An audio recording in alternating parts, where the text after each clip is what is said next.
unlimited drama series. How does a single celebratory kiss at work become the spark that burns through a marriage in front of everyone I know? Why did my husband, humiliated in public, choose to fight back not with anger, but with paperwork and silence, turning my own story against me until the final devastating moment when I realized who the real villain was? Can I still blame him when the outcome lands in my hands? I'm Lavana Thorne, and 6 months ago, I thought I was living my best life. At 33, I was finally getting the recognition I deserved as marketing manager at TechFlow, a startup that was everything my husband Owen's teaching job wasn't. Fast-paced, innovative, and full of people who understood ambition. Owen taught high school history, came home tired every day, and seemed content with his small, predictable world. I wanted more. That's how I justified everything that came next.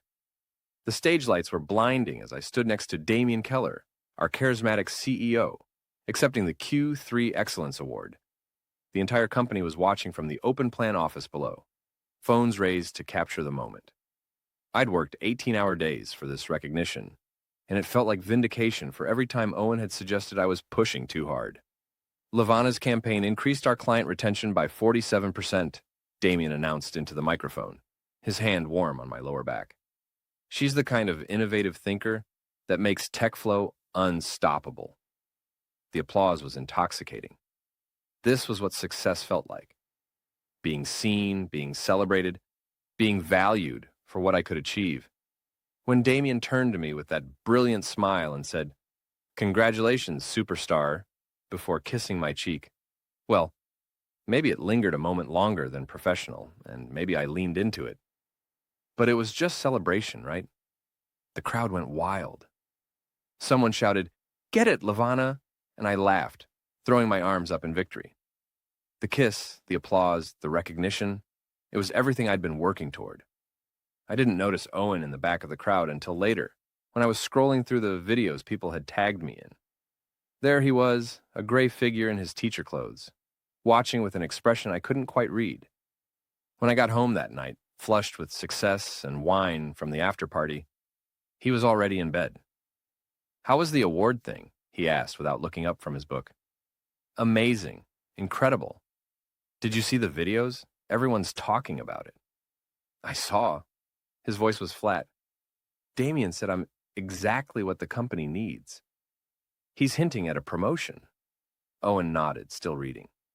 "That's nice." Nice? I just had the biggest professional moment of my career. And he thought it was nice? I sat on the edge of the bed, my excitement curdling into irritation. "You could be happy for me." "I am happy for you." But he wasn't looking at me, and something in his tone felt wrong. Cold. When I tried to show him the videos on my phone, he glanced at the screen for maybe 2 seconds before turning back to his book. "The kiss was a bit much, don't you think?" he said quietly. I felt my defenses rise. It was a celebration, a professional moment. Don't make it weird because you're not comfortable with success. He finally looked at me then, and I saw something I'd never seen before. Not anger, but a kind of careful distance. Right.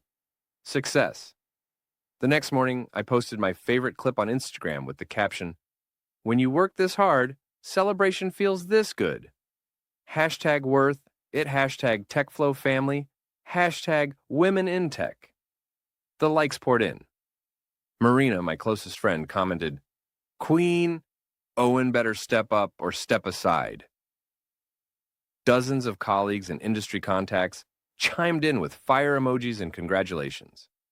But Owen left for work early without saying goodbye, and when I checked our shared calendar later, I noticed he'd added several cryptic appointments. Downtown 925, and meeting personal, scattered throughout the coming weeks. I shrugged it off. He was probably just being dramatic. Success made some people uncomfortable, and Owen had always been content with mediocrity. I wasn't going to dim my light just because he couldn't handle my shine. The video went viral within a week. Not just among my professional network, but everywhere. LinkedIn, Twitter, even TikTok. Boss kiss goes viral, and workplace celebration or something more. I should have been thrilled by the attention, but the comments were getting weird. Is she married? That's not how my boss congratulates me. Plot twist. Husband filming in the background, looking done. I tried to ignore the noise and focus on work, where Damien was treating me like his right hand. We had daily strategy meetings that ran long brainstorming sessions that felt electric with possibility. He had this way of making me feel like the smartest person in the room, like my ideas could change everything. You're wasted in middle management, he told me during one of our late evening sessions. You think like a founder. That's rare. When he suggested I join him for the upcoming investor mixer on the company rooftop, I knew it was my chance to prove I belonged in the C-suite. Owen was teaching late that night anyway, some school board meeting, so I didn't even mention it. The rooftop party was everything I'd imagined. String lights, craft cocktails, the city sparkling below us as Damien introduced me to investors and industry leaders.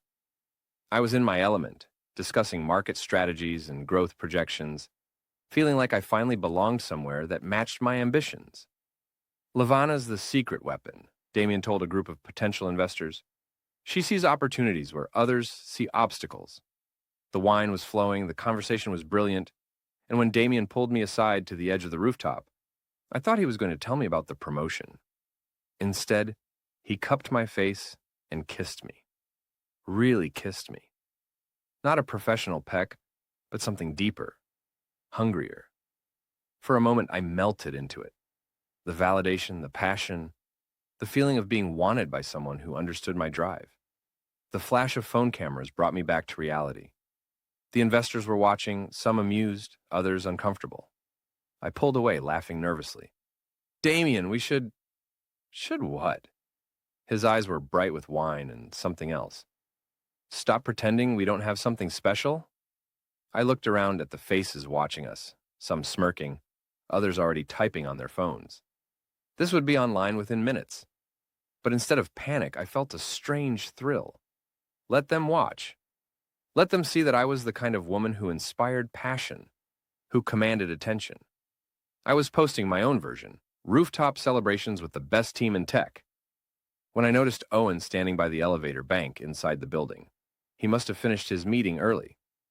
Our eyes met through the glass doors, and I saw him take in the scene. Me, disheveled and flushed, Damien's arm still around my waist, the investors watching with knowing smiles. Owen didn't storm over. He didn't make a scene. He just looked at me for a long moment, his face completely blank, then turned and walked away. I should have followed him. I should have explained. Instead, I stayed for another hour, riding the high of being the center of attention, telling myself that Owen's reaction proved he didn't understand the person I was becoming. When I got home near midnight, he was in the guest room with the door closed. I could hear the printer running and papers shuffling, but when I knocked, he didn't answer. The next morning, I woke up to 17 missed calls and a phone full of notifications. The kiss was everywhere. Gossip blogs, industry newsletters, even the local news had picked it up as a startup culture gone wild story. But worse than the media attention was the text from Priya Sen in HR. Please see me first thing Monday. We need to discuss recent events. The HR meeting was humiliating. Priya sat across from me in her sterile office, a folder of printed screenshots between us like evidence at a trial. Levana, I need to address some concerns about your conduct at company events. Concerns? I kept my voice steady, professional.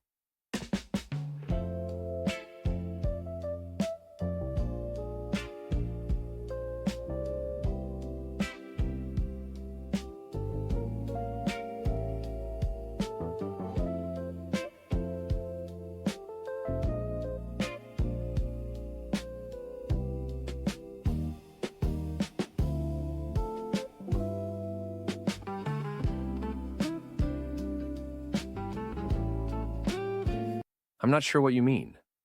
She slid a photo across the desk. The rooftop kiss, captured in high definition. This was taken at a company-sponsored event with investors present. It's created some complications. That's a private moment being blown out of proportion. Damien and I are both adults, and our professional relationship is exactly the problem. Priya's voice was firm. He's your direct supervisor. This creates liability issues, not to mention the impact on company culture. I felt the familiar surge of anger that came whenever someone tried to police my choices. So when men celebrate success, it's leadership. When women do it, it's a liability. This isn't about gender, Lavana. It's about boundaries. Boundaries. The word everyone used when they wanted to keep you small. I left that meeting furious, but also determined to control the narrative. If people were going to talk, I'd give them something worth discussing. I crafted my response carefully. Growth hurts those who stay small.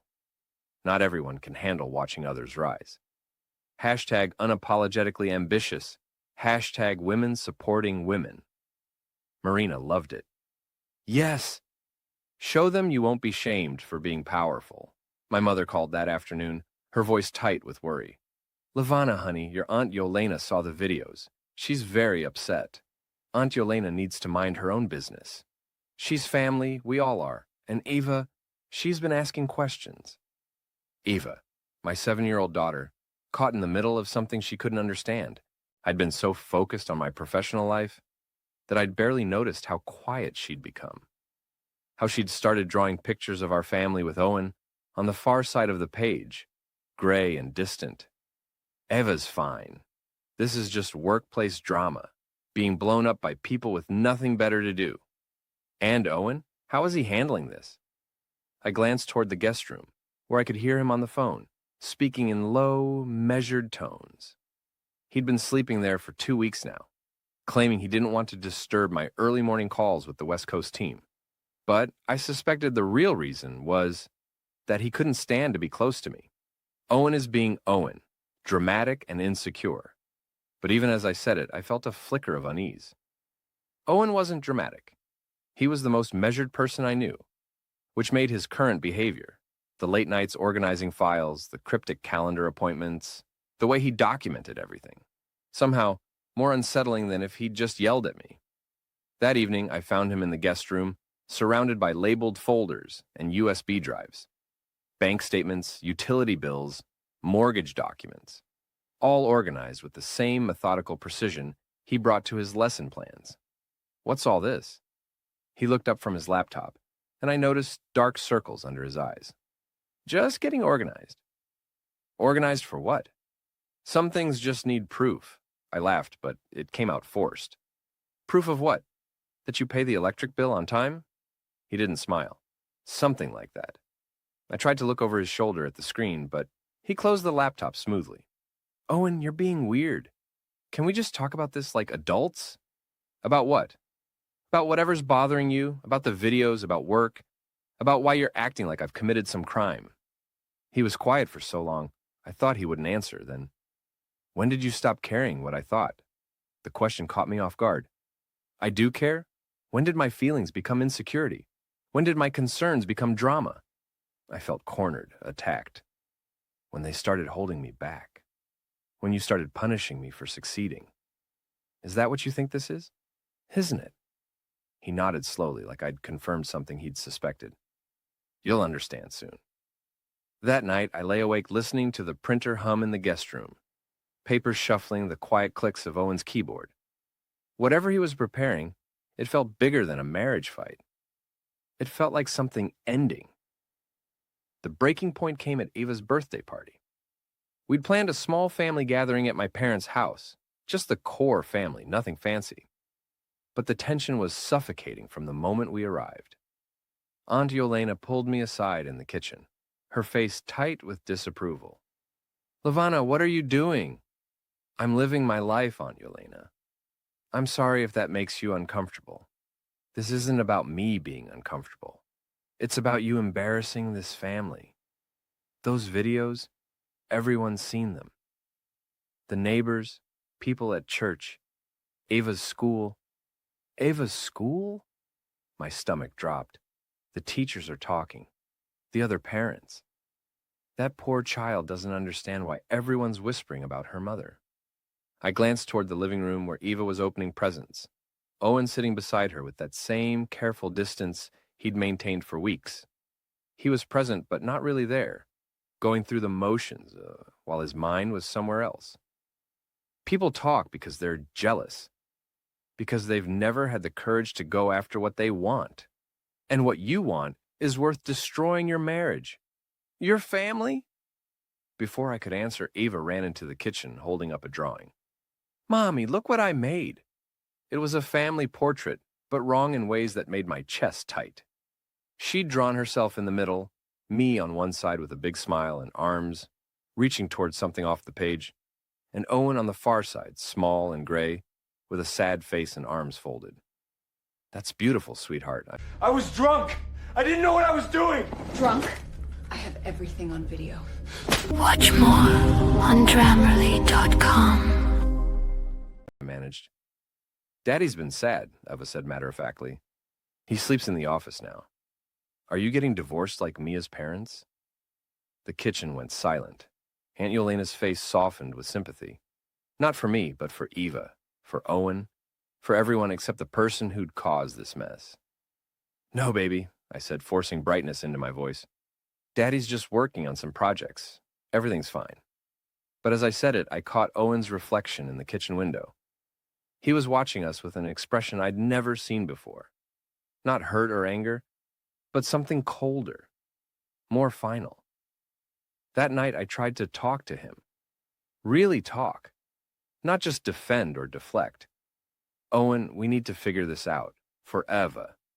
I am figuring it out." He was at his desk again, printer running, files organized in neat stacks. I noticed he'd labeled everything with dates and times, like he was building a timeline. "Now what are you working on?" "Documentation." "Documentation of what?" He turned to look at me, and I saw something I'd been missing for weeks. Owen wasn't broken or insecure. He was methodical, preparing, planning something I couldn't see yet. "Of everything, Lavana? Every choice you've made, every consequence you've dismissed, every time you've chosen your image over your family. That's not... The first video has 2.3 million views. The second one has 4.1 million. Eva's classmates have seen them. My students have seen them. Your behavior has become entertainment for strangers." I felt my defenses rising. "So I should hide? Apologize for being successful? You should care that your daughter is asking me if we're getting divorced. You should care that she draws pictures of our family falling apart. You should care about something other than how many likes you get." "I do care." "When? When do you care about us? Between posting on Instagram and having dinner with Damien? Between building your personal brand and tearing down your actual life?" His voice was still calm, but there was something underneath it that made me step back. Owen had always been gentle, accommodating. This version of him, sharp, direct, uncompromising, was someone I didn't know how to handle. I'm building something important, a career, a future. For who? The question hung in the air. For Eva? For us? Or for the version of myself that lived online, that existed only in the validation of strangers? "You wouldn't understand," I said finally. He nodded like I'd given the exact answer he'd expected. "No, I wouldn't." The next morning, I found a folder on the kitchen counter labeled Statement. Inside were printed screenshots of every social media post I'd made in the past 6 months, time-stamped and organized chronologically. My own words, my own choices, laid out like evidence.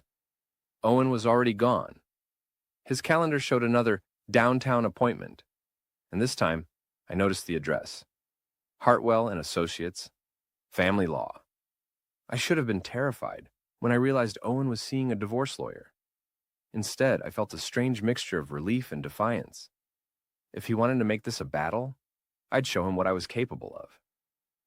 The TechFlow investor dinner was my chance to prove that everything I'd sacrificed was worth it.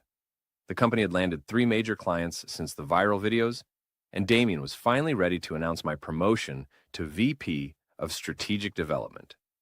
This was my moment. I spent the day getting ready. Hair, makeup, the perfect dress that said executive without trying too hard. I posted a mirror selfie with the caption, "Big announcements tonight. Sometimes you have to bet on yourself. Hashtag TechFlowFamily. Hashtag leadership." The comments were overwhelmingly supportive. My professional network was rallying around me, treating the personal drama as background noise to my career ascent. Marina commented, "Serve. Show them what a real boss looks like." When I got home to change, Owen was in the kitchen with Eva, helping her with homework. The scene was so normal, it almost broke my heart. My husband and daughter at the table. Her math worksheets spread between them, the late afternoon light making everything golden. "Mommy!" Ava ran to hug me. "Daddy's helping with fractions. They're hard." "I bet they are, sweetheart." I kissed the top of her head, breathing in her shampoo smell. "I have to go to a work dinner, but I'll see you in the morning, okay?" Owen didn't look up from the homework. "Eva, why don't you go wash your hands for dinner?" When she was gone, he finally met my eyes. "Big night?" "The biggest. Damien's announcing my promotion. Congratulations." But there was something in his voice. Not bitterness, but a kind of finality that made my stomach clench. "Owen, about the lawyer thing." "What lawyer thing?" "I saw your calendar. Hartwell and Associates." He nodded slowly. "Right. Are we really doing this? Over some workplace drama? Is that what you think this is? Workplace drama?" I wanted to fight, to make him understand that he was throwing away something good over his own insecurities. But looking at him, really looking, I saw someone I'd lost track of weeks ago. Owen had made up his mind about something, and I was just now realizing how far behind I was. "We should talk when I get back." "Sure," he said, but we both knew we wouldn't. The investor dinner was everything I'd dreamed of. The ballroom at the downtown hotel was elegant, filled with the kind of people who made decisions that mattered. Damien introduced me to venture capitalists and industry leaders, and I felt like I was finally where I belonged. "Ladies and gentlemen," Damien announced during dessert, "I want to introduce you to TechFlow's newest VP of Strategic Development, Lavana Thorne." The applause was thunderous. I stood gracious and confident, accepting congratulations from people who controlled millions in funding. This was success. This was worth everything. I was posting a celebration photo when the server appeared at my elbow. "Ms. Thorne, this is for you." The envelope was thick, official-looking. I assumed it was a congratulatory note from one of the investors, until I opened it and saw the letterhead, Hartwell and Associates, Family Law, Petition for Dissolution of Marriage. The words swam on the page, irreconcilable differences, custody arrangements, division of assets. My name, Owen's name, Eva's name, all reduced to legal language on official paper. The ballroom suddenly felt too loud, too bright. I looked around at the faces still turned toward me, some curious, others beginning to whisper. Through the floor-to-ceiling windows, I could see the street below, and there, leaning against a lamppost, with his hands in his pockets, was Owen. He wasn't angry or dramatic. He was calm, finished, like someone who'd completed a long and difficult project. When our eyes met through the glass, he nodded once, not cruel, just final, and walked away. The ballroom erupted in whispers as I stood frozen, divorce papers in my hands. Damien appeared at my side, his face a mixture of concern and calculation. "Lavana, what's—" "I need to go." But there was nowhere to go. The investors were watching, phones were appearing, and I could already imagine the headlines. "Viral Kiss Executive Served Divorce Papers at Company Event." I tried to salvage it, forcing a laugh as I folded the papers. Well, that's one way to kill a celebration buzz. A few people chuckled nervously, but the damage was done. The magic of the evening, my moment of triumph, had curdled into spectacle. I was no longer the successful executive being celebrated. I was the woman whose personal life had exploded in public. Again. The next few days blurred together in a haze of legal meetings and damage control. Owen's petition was devastating in its thoroughness. He documented everything, not just the viral videos, but months of my choices laid out in careful detail. Late nights at the office while he handled Eva's bedtime alone. Missed school events because of work dinners. Social media posts that prioritized my image over my family's privacy. Text messages with Damien that, while not explicitly sexual, showed an emotional intimacy that had no place in a marriage. "Your husband's attorney is very thorough," my lawyer Janet told me during our first meeting. "He's built a compelling case for primary custody." "Primary custody? Eva's my daughter." And according to this documentation, she's been primarily cared for by her father for the past 8 months. School pickups, doctor appointments, homework help, it's all here. I stared at the timeline Owen had created, my own life reflected back at me through his meticulous record-keeping. Every choice I'd made in pursuit of my career goals, every moment I'd prioritized my professional image, was now evidence of my failure as a mother. He can't just take her away from me. He's not trying to take her away. He's asking for primary custody with generous visitation rights for you. Given the public nature of your situation and the impact it's had on your daughter's school environment, it's not an unreasonable request. The school environment. I'd forgotten about that until Janet mentioned it. Ava had been dealing with whispers and questions about her mother's viral moments for months, while I'd been basking in professional glory. Work became a nightmare. The viral videos that had once seemed like proof of my success now felt like evidence of my poor judgment. Priya scheduled another HR meeting, this time with Damien present.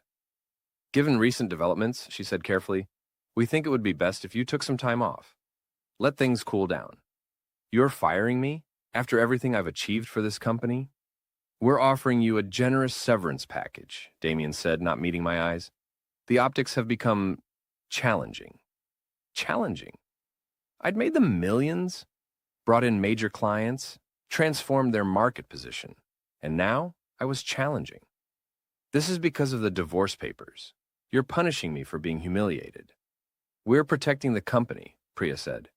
And honestly, Lavana, we're protecting you too. The attention isn't going to get better. She was right. The story had taken on a life of its own. Tech executive's marriage implodes after viral workplace romance. My personal drama had become entertainment, and every new development, the divorce filing, my departure from TechFlow, even my grocery store runs, was documented and dissected online. The worst part was Eva. She'd started having nightmares, asking why people at school knew things about our family, why her friends' parents looked at me strangely during pickup.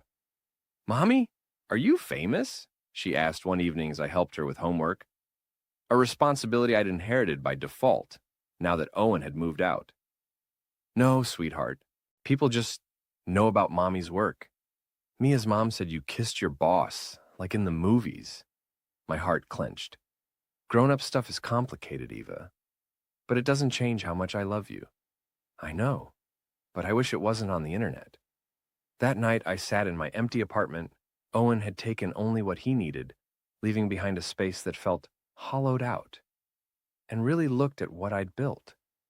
My social media following had exploded, but the comments were increasingly cruel. My professional network had distanced themselves. My family was polite but cold. I'd gained the whole world's attention and lost everything that actually mattered. The final blow came 3 months later. I was at Marina's birthday party, one of the few social events I still felt welcome at, trying to pretend everything was fine. The wine was flowing, the music was loud, and for a moment I almost felt like my old self. That's when Marina's friend Jake handed me a printed screenshot. "Thought you should see this," he said with a smirk that made my stomach drop. It was a message from Owen in Jake's group chat, sent hours earlier. "She's on her way. Record everything." I stared at the paper, the words not making sense. "What is this?" "Your ex set you up," Jake said, his phone already recording my reaction. "He told us you'd show up tonight trying to make him jealous, and he wanted proof of whatever you'd do next." The music seemed to cut out, even though it was still playing. Every face in the room was turned toward me, some amused, others uncomfortable, all of them watching my humiliation unfold in real time. "Owen's not even here," I said weakly. "Exactly. He knew you'd come anyway. He knew you'd perform for the cameras because that's what you do." And he was right. Even now, even after losing everything, I'd dressed for this party like it was a red carpet. I'd posted a story about living my best life before I'd even arrived.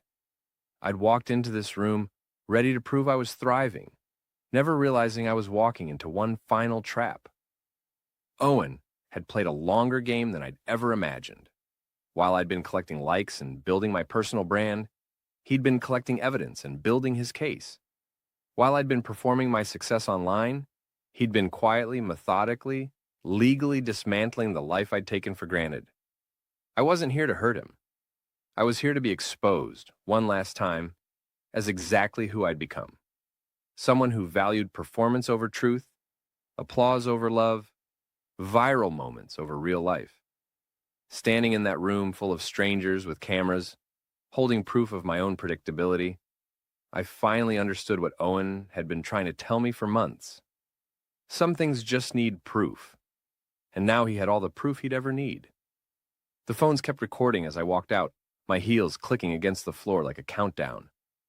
Behind me, I could hear the whispers starting, the notifications pinging, the machinery of viral content grinding into motion one more time. But this time, I wasn't the star of the story. I was just the spectacle.